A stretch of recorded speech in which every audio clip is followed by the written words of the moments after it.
It's Monday, February 3rd, 2025, and this is episode 328 of You Can Bet On That.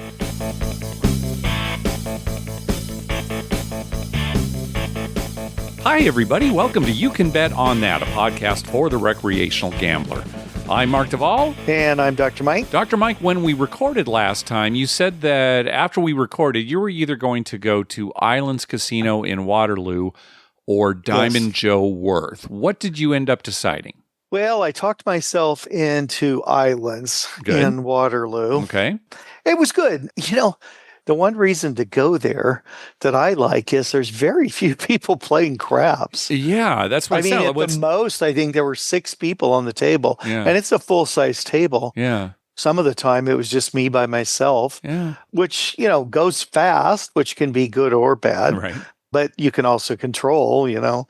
They're fine if you don't pick them up right away. Right. You're the only one there. Yeah. Yeah. And it went good. I was up for a while and ended up losing, but it was fun. It was good. The crew was good. Yeah. They like you? Mm-hmm. Yeah. Good. Yeah, I think so.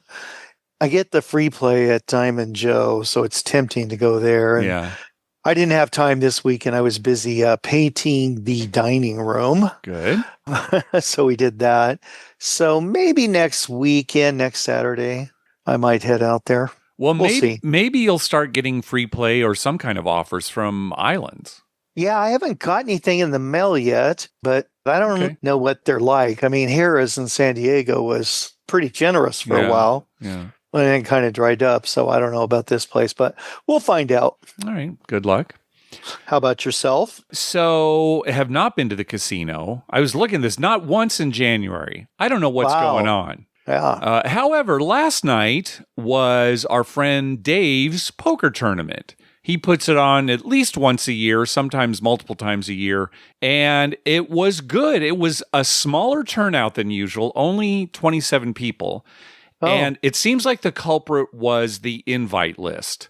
There was some problem with it because some people just didn't get the notice. It's funny because I arrived and we were talking about Lyndon. Hey, we haven't seen Lyndon in a while. He's one of our poker buddies. And so I text him, say, hey, Lyndon, are you coming to Dave's tournament? And he wrote back, maybe, when is it? Right? I said, it's going on right now. He said, I didn't receive anything. So it was great. He was able to show up in time to play. Oh, but nice. This probably affected other players too. So smaller turnout, and hopefully they'll work out. Our group of friends there besides Lyndon? Our group of friends was there because I told them about it. You know, none of the poker. Now Mary got an invite, and she was there. But all the rest of the poker gang, I had to tell them about it, and then we contacted Dave and said, hey, you know, put him on the list. So right. And, of course, you know, another very well-run tournament by Dave. Those are always good. Yeah, it was pretty good. I had a pretty good time. I won the whole thing. So I guess you enjoyed it somewhat. Probably enjoyed it a little bit, yeah.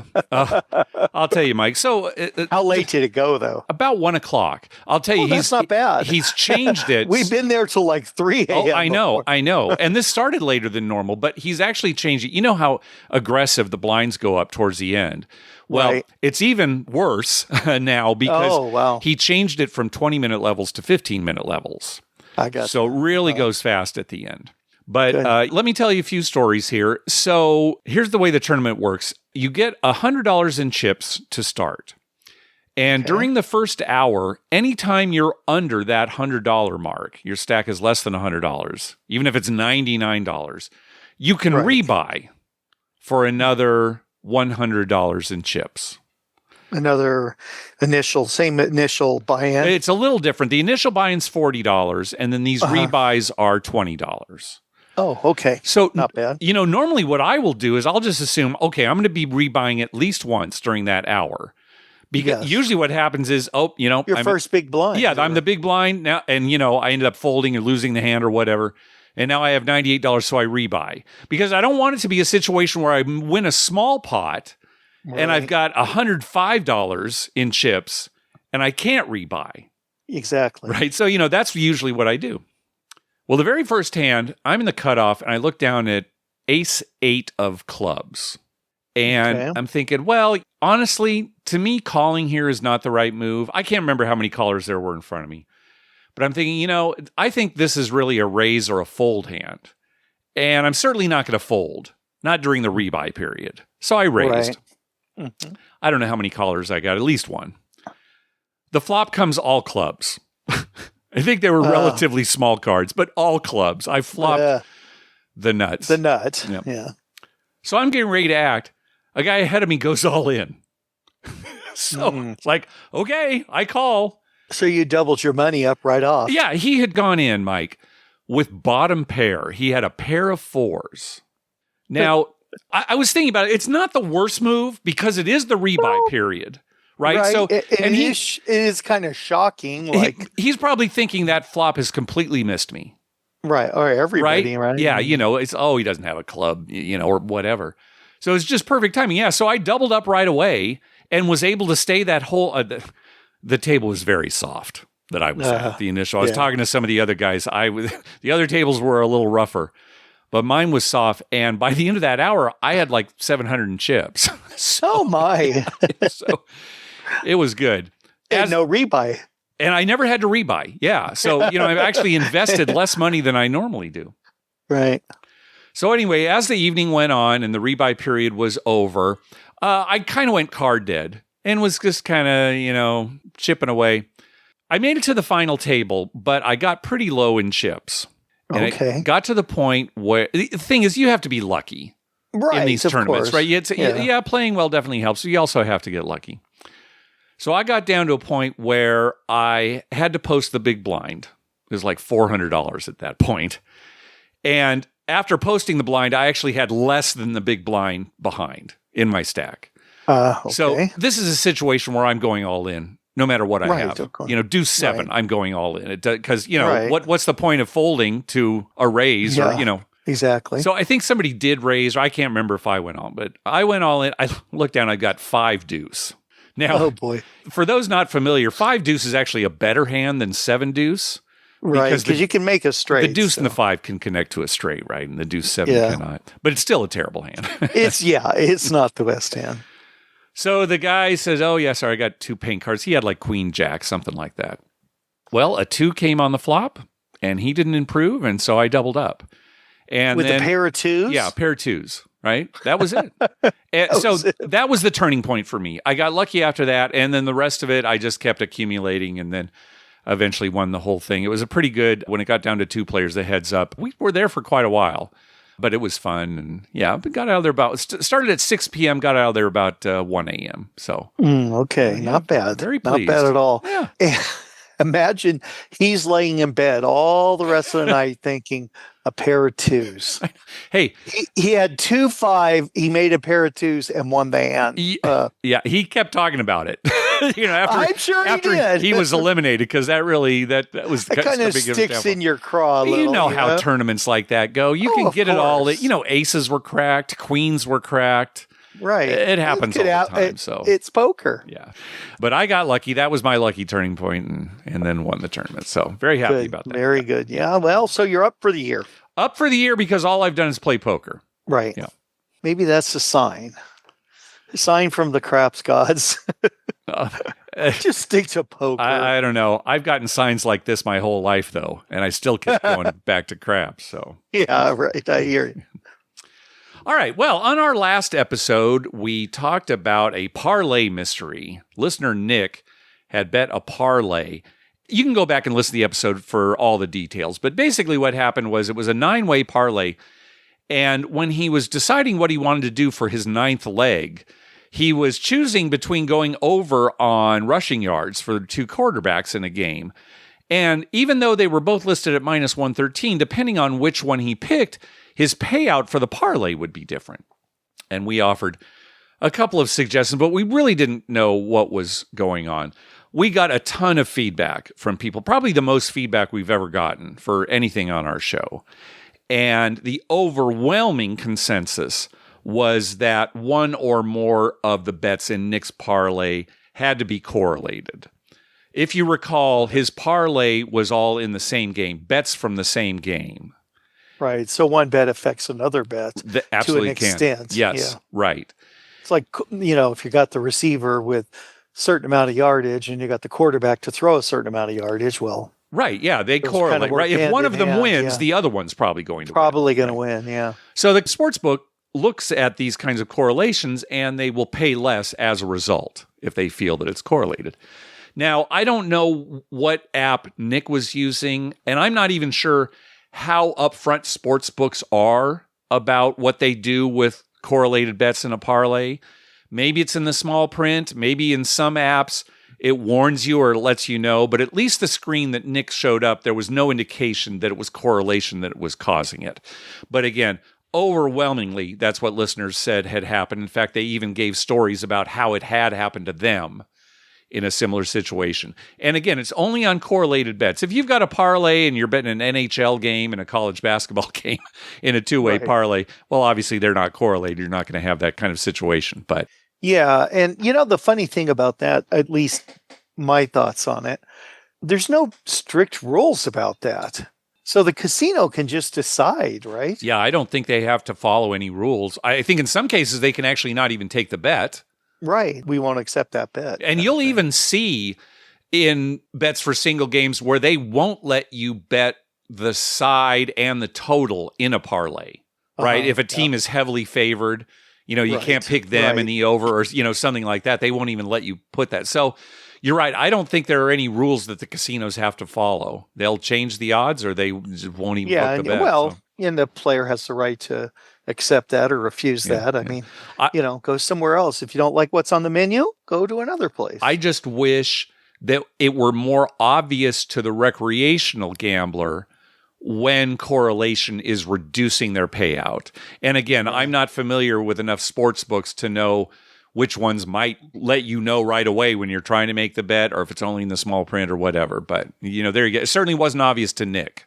Yeah, I guess we can say, buyer beware. And, if it seems odd, ask or go somewhere else. Yeah, and so this is a heads up to potential sports bettors who are doing a parlay, especially if two of the bets are in the same game. This could be an issue. So just watch out. And I imagine now with the onset of online wagering that this is more of an issue. There's 18-year-olds betting, right? Right. And we've talked about how parlays are very attractive, especially these, super long shot parlays, taking like 9 ways, 10 ways, things like that, that, maybe a professional sports bettor is steering clear of.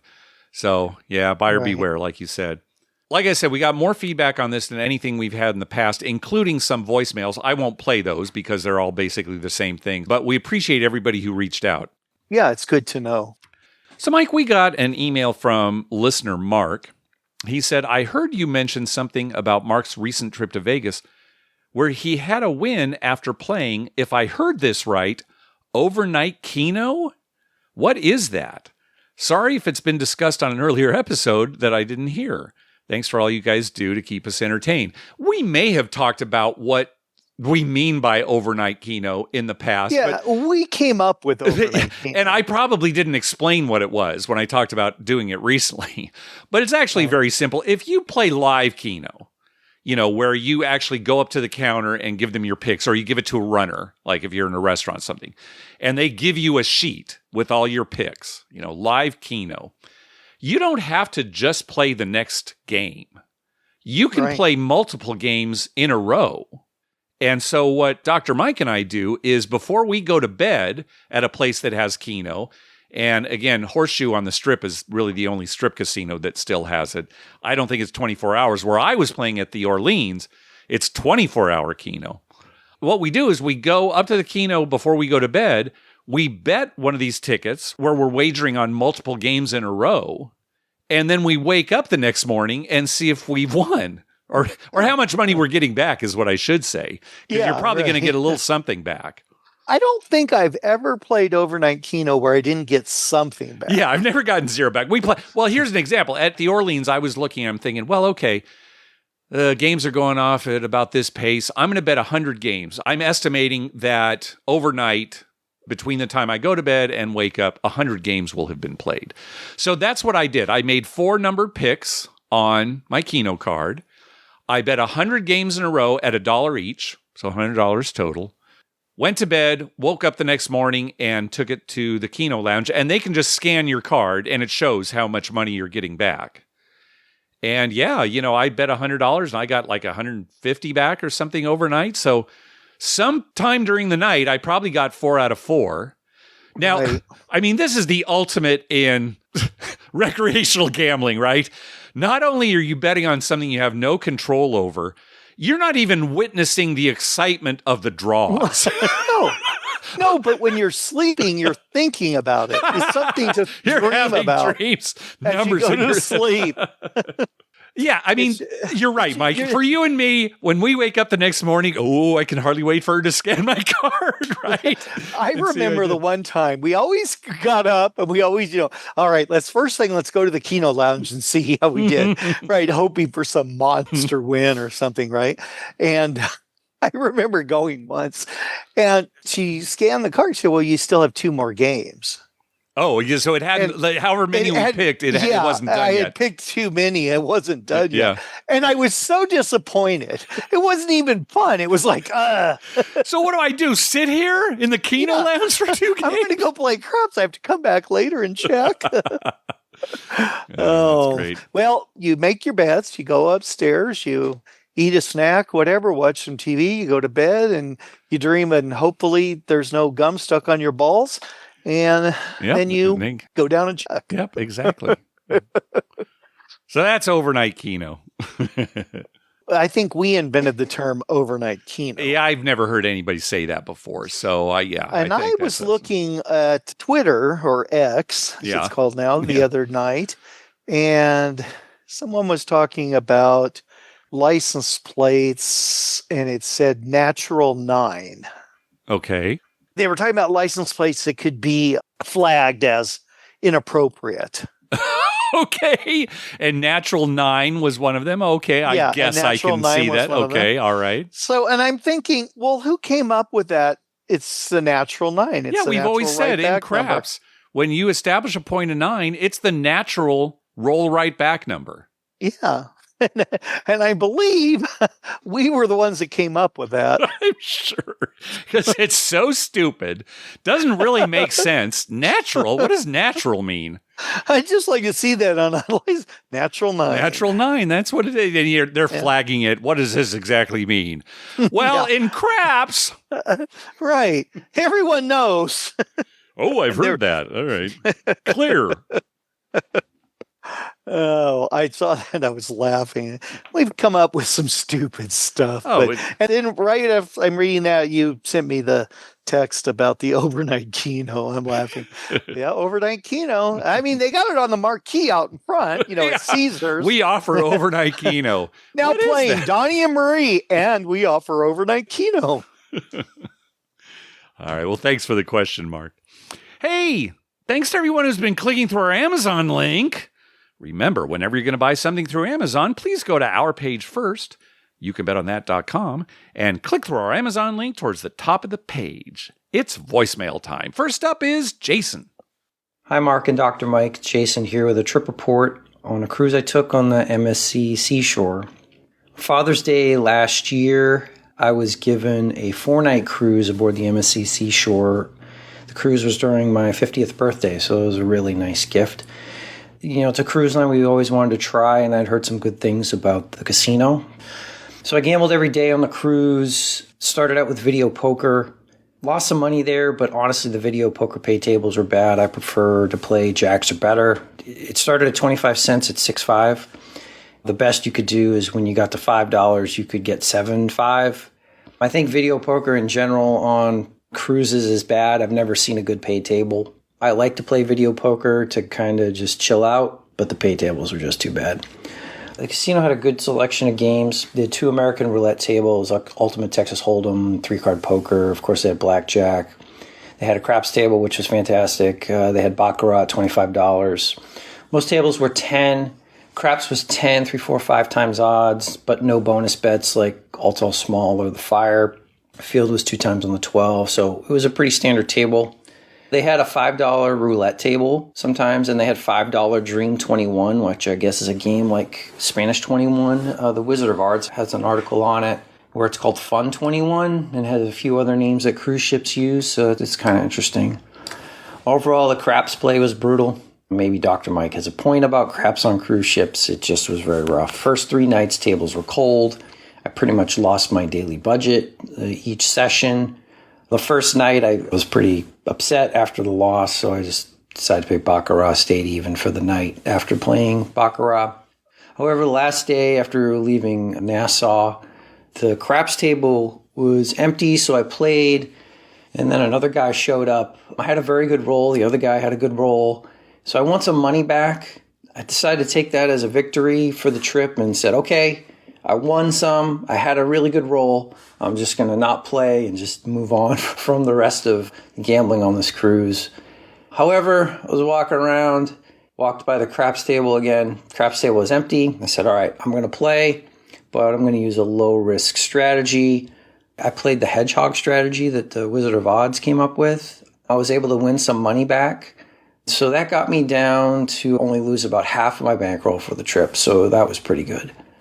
Despite the luck at the tables, I thought the craps dealers were pretty good. In fact, I thought the dealers overall were good. They were professional and friendly, which is kind of more than what you can say at some casinos on land in the United States. And they also had the craps table open a lot, and it was popular. They also had it open while the ship was in port at their private island, which was nice.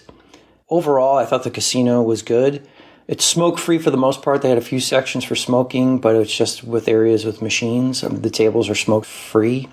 Despite getting crushed at craps, I felt it was an enjoyable experience in the MSC Seashore's casino. Definitely will want to go on another cruise with them. I think the craps is very good compared to other cruise lines. So thanks, guys, for what you do. Keep up the great work, and I'll keep on listening. You keep doing what you're doing. Okay, bye. All right. Thanks, Jason. Thanks. And thanks for the good report on MSC Seashore. And if you want to learn more about the hedgehog system, we talk about it back on episode 314. The Wizard came up with a system. It's basically going between pass and don't pass and come and don't come. It's meant to lower your variance. So, again, it's not a winning system. No system is in craps, but 314 if you're interested. All right.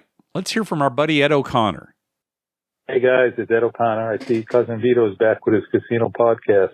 Now maybe we could get Vinny Chens and Big Joe out of witness protection or wherever they are and get them back behind the mic.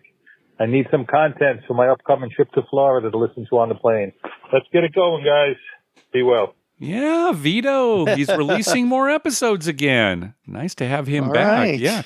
He's got What's he talking about? Well, as of this recording, he's got 3 out. He's been talking about the casinos up his way, in Connecticut. Foxwoods right. and Mohegan Sun. So, yeah, it sounds like he's really ready to get back into it. So, okay, excited good. about that. And then Vinny Chens and Big Joe from the 7 Out podcast. We miss you. The episodes don't have to be perfect. Doesn't have to be slick. Just hit record, have a conversation for an hour. You guys play off each other so well.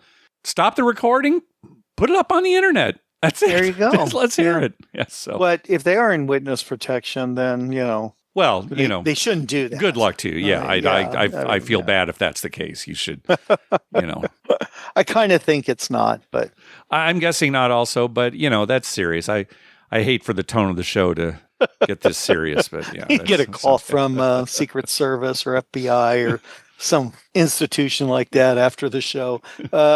We'd like to pay you a visit. How come I can't find the You Can Bet on That podcast anymore? Oh, the FBI shut it down. Yeah. Oh, and you know what? We actually got a voicemail from Cousin Vito. I saw that today. I didn't get a chance to listen to it or prep it for the show, so we'll hear that on our next episode. Okay, good. All right, next up is Jim. Hey, Mark and Dr. Mike. It's Jim from Ohio. It's been a while since I've heard a listener's question segment on the show, so I thought I would submit a few that I have. Okay, so let's go through these. I will pause after each question, and we'll talk about it. Sound good? All right. If the game of craps had never been invented, do you think you would have gotten into gambling as much as you have? If so, what game or games would have filled that void? What do you think, Dr. Mike? Well, maybe not as much into gambling, but I think the game that would have filled the void for me would probably be Pie Gal. Right. Because we played it so many years. Yeah. Yeah, and we enjoyed it. I enjoyed it. Still do. Yeah, and then, I don't know, maybe slots. It's hard to say because I do enjoy every once in a while playing some slots, but if there's craps, I'd rather play craps. I'd probably still go a fair amount. I think it's kind of in my family and kind of in my nature. Yeah, I can say for sure that I would still be as much into gambling as I am now if craps hadn't been invented. Because even before I learned craps, was even really aware of it. I was playing blackjack with my friends and poker, and my uncle took me to the racetrack. Would we have a podcast? I don't know. We're so craps heavy. I guess we'd talk about other games more. I think blackjack would probably be the game for me that would fill the void, even though I don't really play it now. Yeah. And blackjack would be good. Well, when we first started, I played a lot of blackjack. Yeah. I enjoyed blackjack, but I don't know now. I don't get the same kick out of blackjack. Yeah, no, I don't. That I once did. Would we have a podcast? Well, one little thing anywhere along your life could change everything, right? I mean, yeah. I myself have had issues with problem gambling before and sought therapy as a result. You mostly talk about having fun and recall funny stories on the show, but has gambling ever negatively impacted either of your lives? Anyone who's gambled a lot will have these dark periods. Right. It's true, right? Somebody who doesn't gamble very much, maybe not, just goes with friends once every 2 years. But anybody who gambles a lot, you're going to go through dark periods. Sure. Maybe not to the point where you need therapy or you have to go to Gamblers Anonymous. But yeah, I can think of times, Mike, when I've owed you money. Yeah, right? I've borrowed from you, and that gets to me. It's like, oh God, I owe Mike money. I don't have it right now. Same here. What am I going to do? And I'm thinking, well, I shouldn't gamble more, but I like gambling. Yeah, I think anybody who's really being honest has to say they've gone through that. Sure. And sometimes it's just a matter of, well, I've got this much money and I've lost 5 times in a row and I can't keep doing this because pretty soon I'm going to be out of money. Yeah, I think we've all gone through that. And I guess you just have to know, well, am I losing my house over this or my mortgage or my job? Right. I mean, it's never been like that for us where we're afraid to lose our job. Right. It's never gone quite that far. But there have been times where it's like, I can't believe I lost that much money. That was stupid. Yeah, that was stupid. Yeah. Remember one of our friends who owed several people money. That's another thing, where he owed more than one person a bunch of money. Yeah. And that's not good. That would be. Yeah. But I think everybody who gambles more than, like you said, once in a while has gone through a point where they thought, oh, I need to stop this, right? Yeah. If you could go back in time, knowing everything you know now, is there anything you would do differently with your show? For me, I would have invested in some good audio equipment up front. When we first started, podcast still wasn't a household word, and we weren't sure how long that was going to go. We were just trying. It's like, oh, let's see how this does. And, some of those early episodes, the audio is pretty bad. And even up to our 100th episode, we didn't have the best audio. It was better than those real early ones. But yeah, I would have invested. Anything you'd change about the show, Mike? No, not really. I mean, I can't really think of anything. Things kind of just happen. Yeah. And they follow whatever flow. So it'd be hard to say oh, I should have done this or I should have done that. Yeah, and our show has evolved, and I think it's evolved in a positive way. The show, the way it is now, I don't think we could have imagined it would be like this now, and the listeners that we have and the feedback that we get. I think it's evolved in a really good way. Yeah, I do too. I was telling somebody the other day, what ifs? I just don't like what ifs. You don't? No, because you could always, most what ifs are well, it's what I did at the time. Okay. If you're talking about past what ifs, maybe I should have done something. What ifs. Okay, I agree with you. There's not a lot of point in dwelling on that. No. Okay, I give with yeah. You do what you do. What did I always tell you, Mark? This is what we do. This is what we do. See, that's the T-shirt we need because we could sell it to anybody. It doesn't have to be gamblers. Yeah. Right. Yeah. Just that sums up life. This is what we do. Yeah. Have either of you ever had an idea for a new game or modification to an existing game that you've considered patenting? Mike?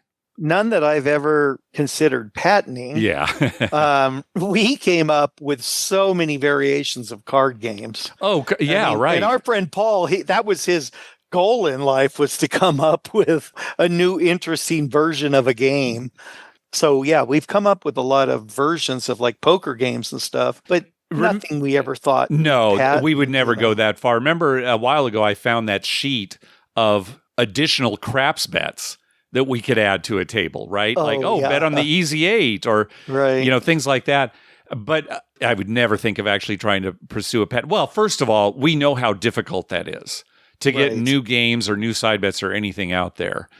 I don't know if it'd be worth the time. Yeah, that's the thing. I don't think any of our ideas have been all that good. So it's another reason not to pursue it. I think most listeners who've heard my ideas concur with that. In the era of 6-5 blackjack and 000 roulette, what is some advice you'd give to other recreational gamblers to sort of even the odds back out a little bit? Gosh, to even the odds. I'm not sure I can answer that exact question, but if we would recommend things to people, stadium gaming or some of these table games that you play on a machine can have lower limits. Sometimes they can have better odds than an actual table game. Any other ideas, Mike? Well, I would avoid 000 roulette and 6-5 unless that's your only option. See, that's the thing is I think 000 roulette's a little easier to avoid. Right. But if you want, definitely. Yeah, 6-5 blackjack, unless you're willing to maybe play $25 or higher, the only thing you can do is play 6-5 at a lot of locations. That's a very broad statement I'm making, but yeah. Right. I wish they'd bring back more blackjack machines, like, slot machines that are blackjack. A lot of the blackjack now, they're the bigger ones where there's a virtual dealer there. It's kind of a big display. I know what you're talking about, where it's just a terminal. Some multi-game machines do still have blackjack, but the dedicated ones you don't see as much anymore. Yeah, you used to play blackjack on a machine, and it was for lower. You could play for quarters. Yeah, we play for quarters. Now, a lot of times blackjack just paid even money. Right. Which is terrible. Right. But playing for quarters. But it was, you could play low limits and sit there all night with $100 if you wanted. And when we say quarters, we mean literally 25 cents. Yeah, right. Yeah. But other than that, just say, educate yourself, so that you know what these games are paying and your alternatives, your other choices. Yeah, and that's a hard thing to do. If you're limited, let's say you're just going to go to some place that's near your house, right? Yeah. It's one of those things where, I'd rather not play this, but it's a hassle if I have to go somewhere else or do something else. So you just play it anyway. Yeah. Now that you're in the twilight of your gambling careers, what is your fondest gambling-based memory? Not necessarily the most money won or the longest roll, but one that genuinely warms your heart to look back on. Twilight of our gambling careers. Yeah, I was taken aback by Twilight. Yeah. He's probably right, though. So I think I've got 40 more years. Mike. Yeah, I'm thinking maybe 60, 70 years more for me. Well, how about you, Mike? What's your fondest memory that you can think of? I'll tell you what. I have two things. All right. That whenever I think about them, just tickle me beyond belief. One of them is when you suggested on a trip with a bunch of guys that we eat the buffet at Dunes. At the Dunes. Yeah. Uh-huh. And Paul was so upset. He kept looking at me and giving me these looks. This buffet, it was just like in a conference room. Right. It wasn't even, a dedicated buffet area. No. It was just like some conference room with some food on it. Yeah. It is pretty and bad. It was kind of cold. Yeah. I went up to Paul and I said, I don't know about you, but I'm having good buffet. He still talks about that. It was so bad. That and the time you were on this trip, but a bunch of us guys were there, and we went to that place where they simulate parachute jumping. Yeah. And it was so hilarious. And that was a good trip. We did a lot of fun things. Yeah. In those days, there were a lot of good trips. And as far as memories, oh my God, I could come up with $1 million. I remember sleeping on a cot and opening my eyes to see your face like an inch from mine. Hi, Mike. Yeah, say hi.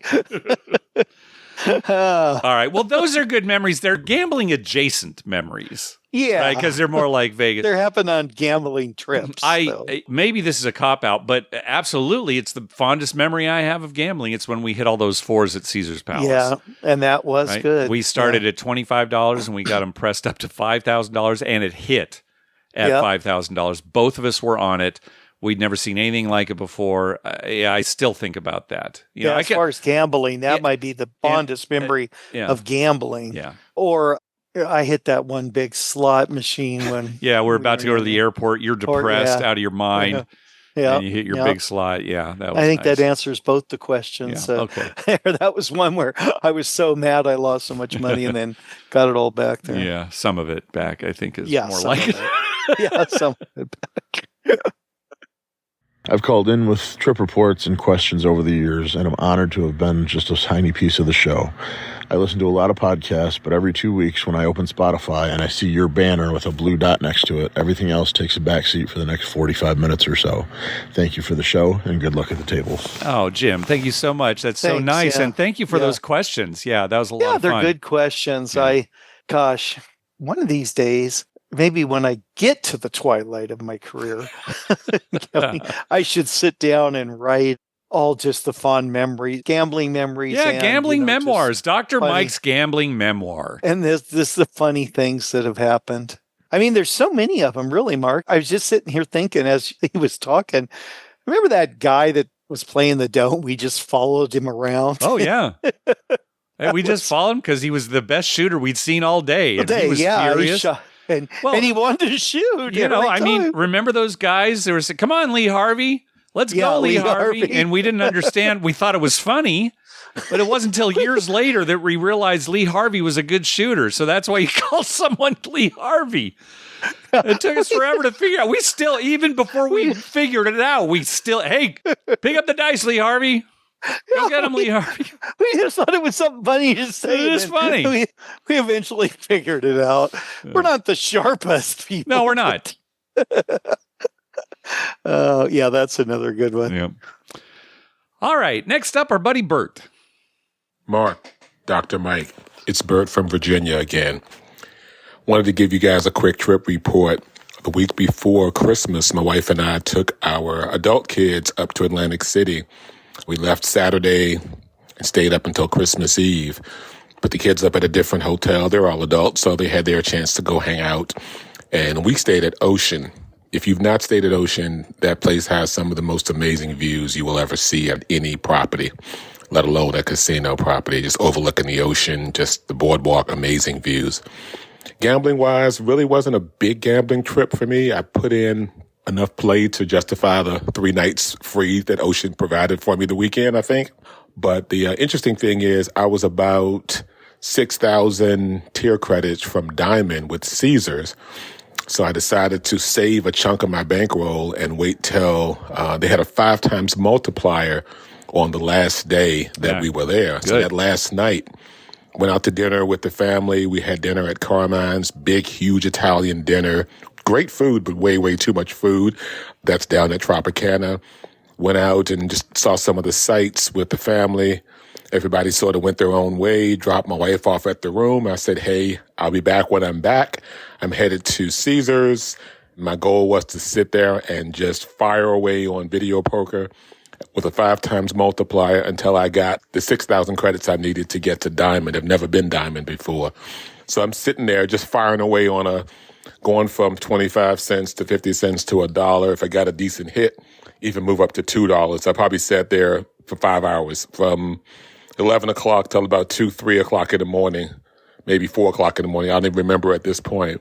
Luckily, I had an awesome cocktail waitress. She came over. I told her what I was doing. She said, oh, everybody here is doing the same thing. They all come in for the multiplier.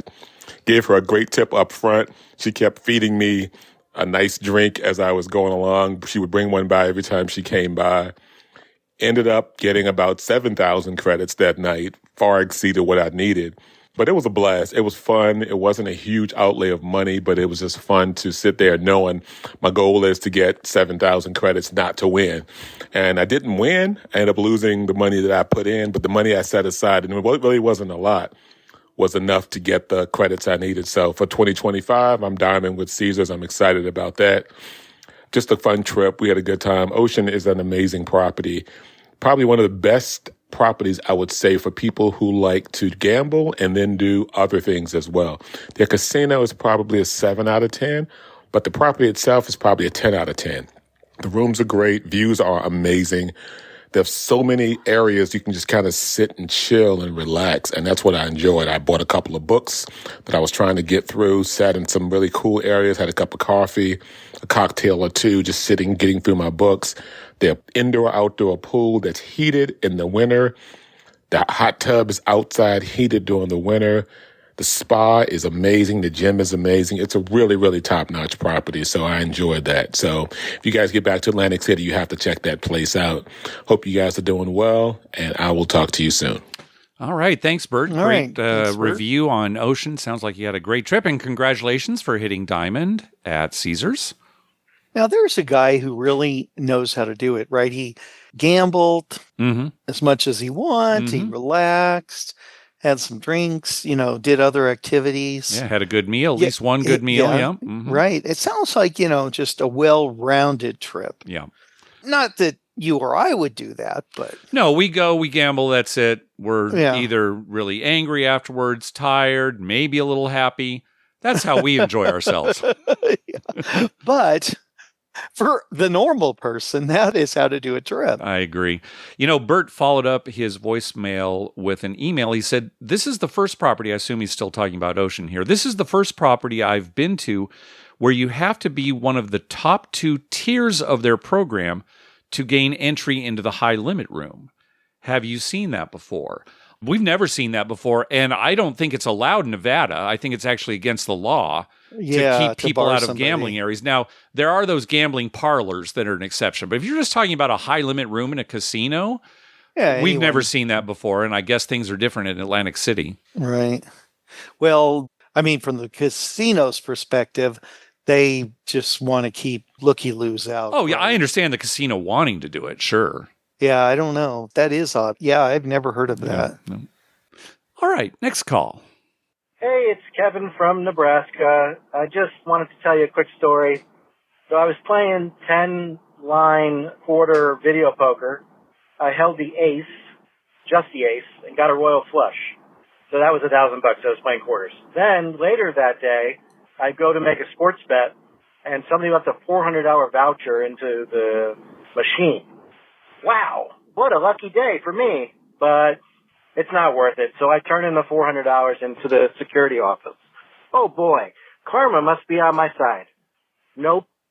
Within the 6 days after that, I lost $3,000 playing $20 a hand blackjack. Yep. There's no such thing as karma in life, boys. Talk to you later. Bye. All right. Well, karma notwithstanding, you did the right thing. Right. Ethically, you did the right thing, and legally, you did the right thing. So, good job, Kevin. Well, and also, Kevin, think about this. You're thinking there was no instant karma. Aha, there you go. You've got a long way to go in your life. That karma might come into play. Maybe karma's just saving it for when you really need it. Yeah. I would start a spreadsheet, Kevin. Yeah. Keep track, and then, you can tell when. That would be Mark's thing. Yeah, and I've got like 800 points in karma. What? That's right. I've actually got points. What's a point represent? You've assigned a value to your karma. That's right. Well, that was a pretty big one. That's $400. I think that's 400 karma points. Yeah, I took the grocery cart back. That was like 2 points. All right, last call. Hey, Mark and Dr. Mike. This is Nathaniel from North Carolina. I'm calling with a couple of trip reports to the Caesars, Virginia, and Hard Rock in Bristol, Virginia. Well, first I went to the Caesars in Virginia and Danville close to Christmas, a little before Christmas. It only been open 5-6 days, but had 6 crap tables, I believe, like $25. and this is on the weekend, could be lower on the week.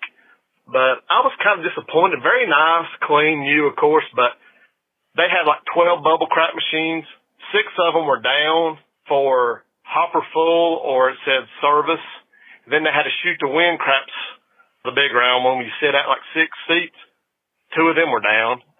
And I'm like, well, I don't know what that's all about. And, it's being new. And then some of the Tito machines, they were down also, some of them. I was like, for a new place, I was kind of disappointed. And some slots machines were down. But going back next week, so hopefully it's been over a month, they've got that fixed. Then we went to the Hard Rock in Bristol, Virginia. Very nice. It had been open a month before, so it only had 2 craps tables.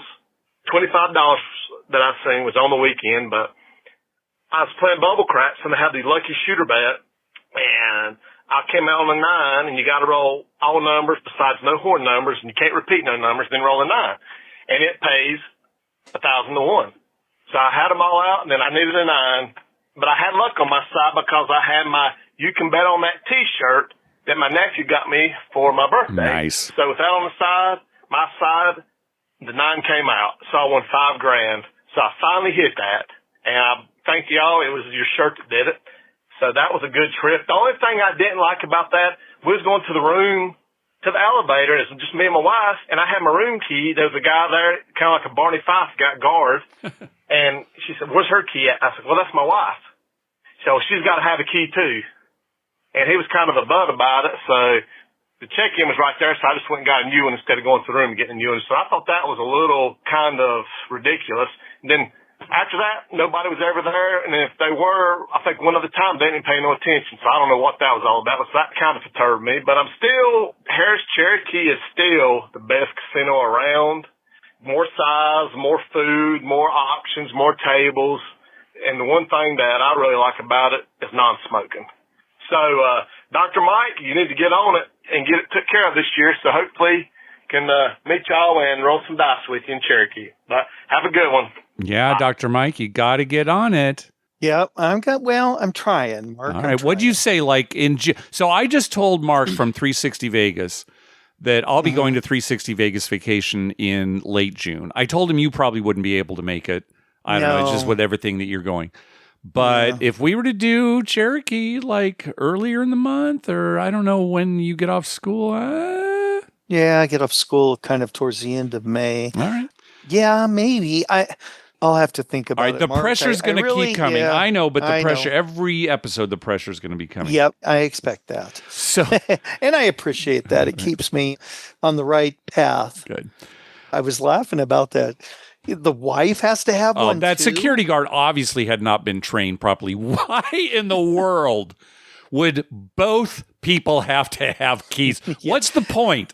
Tell us you're walking what up to the room with your kids. You got 3 kids and I'm on. Where's their keys? Well, they don't have keys. They're little kids. Everybody has to have a key. That's just so ridiculous. All you do is laugh. It's Either something might have happened to him. You don't know. Right before he came to work, his wife might have told him that she's divorcing him, or something bad must have happened to him. I'm just thinking, whoever said, okay, everyone's got to have a key, and just left it at that, right? And he took it to be literally everyone has to have a key. Yeah, that lucky shooter bet, I'm trying to remember if we talked about it. I think we have, but it's basically on electronic craps machines. You're betting that after you establish a point, you'll roll all the other point numbers only once, exactly once each, without any craps numbers or an 11, and then roll your point. So if you went like 9, 4, 6, 5, 8, 10, 9, that would win. You get all of them. And they're even lower payouts if you only hit a couple of numbers. But the point is the numbers can't repeat, and they can't be interrupted by 2, 3, 11, or 12. So that's that bet. That's a bet I don't care for. Yeah, it's not going to hit that up. Well, sometimes it's like if you had 9, 4, 6, 8, 9, there are some machines that'll pay that off because you hit 3 of the numbers, right? Just a smaller amount, Right. But you're not, to get the whole thing. I mean, it's not going to happen. A lot of times, 9, 5, 6, 5, right? And then you, okay. Yeah. That's a real long shot. And then Caesars Virginia at Danville, maybe growing pains. They just opened and they're trying to get things. So hopefully they'll have all their electronics and everything worked out before too long. Yeah, sometimes it takes a while. I mean, look, some casinos don't have their cage system worked out yet. Yeah, yep. And they've been there for years, and they still have one cashier. Yep, and it's never going to change. And it's never going to change. Yeah. All right, well, that's going to do it for this episode. Dr. Mike, did you say we got some donations on our GoFundMe page for your school fund? Yes, we did. And I would like to thank some people for that. Nathan E., James W., Jonathan V., Adam B., as in boy, Jason M., Tony A., Ryan B., John M., Bob H., Ian P., and John O. I appreciate all those who donated. And a super big thanks to Andrew, who came up with this idea and did all the work and everything. And I'll just say this from everybody here in southeastern Minnesota. Thank you all so very, very much. The money's being put to good use. Just recently in the town 7 miles away from us, an apartment building burned down, and there was some families in there with kids, and they lost, everything. How something burns down, you lose all your clothes and everything. So we're going to use a lot of that money to help those people. Oh, that's great. Yeah, money well spent, and I hope it gives everyone karma immediately. Yes. All right, and we also want to thank some people for some recurring donations to the show. From Josh, from the guys over at Crap Vegas, and from listener James. Thank you very much for those recurring donations. We also got a donation from DC Dave. Karma donation as wife and I enjoy the Coral Reefer Band in Atlantic City and hopefully some good gambling throughout. Appreciate the show and both of you. All right, well, good luck, DC Dave. Also, a donation from podcast favorite John B. Heading back to Vegas for the first time this Earth year. Good, I'm glad you qualified that. Yes. In town through February 4th, Chinese New Year, Groundhog Day, and video poker. What could be better? John B. All right, well, good luck, John. It's probably there right now. Yes, and I hope he's raking it in. Hey, at the top of our webpage, you'll find a link to our store where you can buy You Can Bet on That merchandise. Also, you can find a list of all the gambling-related shows coming up on American television at youcanbetonThat.com/TV-listings. And we've got a list of gambling-related movies at youcanbetonThat.com/movies. We'd love to hear from you. Call our voicemail hotline at 951-292-4377. That's 951-2-WAGERS. 9512-WAGERS. Or you can email us at youcanbetonThat@gmail.com. We're also on Twitter at YouCanBetOnThat and on Facebook at facebook.com/YouCanBetOnThat. Dr. Mike, you recently claimed that you will not be betting on this year's Super Bowl. Is that true? That is true. Wow. I'm boycotting the Super Bowl. Now, that doesn't mean I won't watch. All right. Just means that I have very little interest in it. I couldn't have picked two teams that I dislike more than Philadelphia and Kansas City. Yeah. And all this stuff, there's got to be something going on with the NFL and Kansas City, Mark. Uh-huh. It just happens too frequently. And then they give out fines afterwards, but during the game, there's no flag thrown or anything. It does irritate me. There are a lot of reasons to be angry when you watch the NFL, Dr. Mike. Yes, there are, Mark. And you know what? Just to stick it in their face, I'm going to say this. It's the Super Bowl. And I'm going to put a big ad up in front of my house. Super Bowl party. Oh, so I see. Come and get me, NFL. Oh, I see. You're as in, try to sue me for trademark infringement. That's what you're doing? Right. I see. Yep. Okay. Yep. I got you. Try collecting. I just not into it this year, Mark. Yeah. I mean, football was great. Oh, and I should probably take this opportunity to tout my good record. Yeah. Winning seasons as far as picks go in both college and professional football. Correct. And because of the VIG in NCAA, I did end up losing a little. Right. But I was 280 wins, 266 losses, 10 ties. Yeah. In the NFL, I was 178 wins, 137 losses, and 9 ties for twice the amount of money winning than I lost from the VIG in college. So all in all, a winning year in football. Yeah, you did great, especially in the NFL. Yeah, fantastic, Mike. Some of the pools we entered, I didn't do so well. No, you did very poorly. In fact, I'll just but come right down when and it say came down to, you know what it is? Some of those pools, see, I have to make picks like on Wednesdays or Thursdays or something. Yeah. And I make my NFL picks for you like the morning of or the night before when I've got all the possible information That's the reason. Yeah, that's my excuse. All right, Dr. Mike, let's get out of here. But first, you've got a birthday coming up this week. Congratulations. Yes. And supposedly you'll be keeping extremely detailed accounting when it comes to your gambling this year. Is that right? Yes. Okay. So far I have accounted for it all. All right. Please send me your document and I'll audit it. I'll get a letter, sir. We find this document completely unreal. That's right. Set up a meeting with us at your earliest convenience. Right. All right, everybody. Thanks for listening. Yep. See you after the Super Bowl.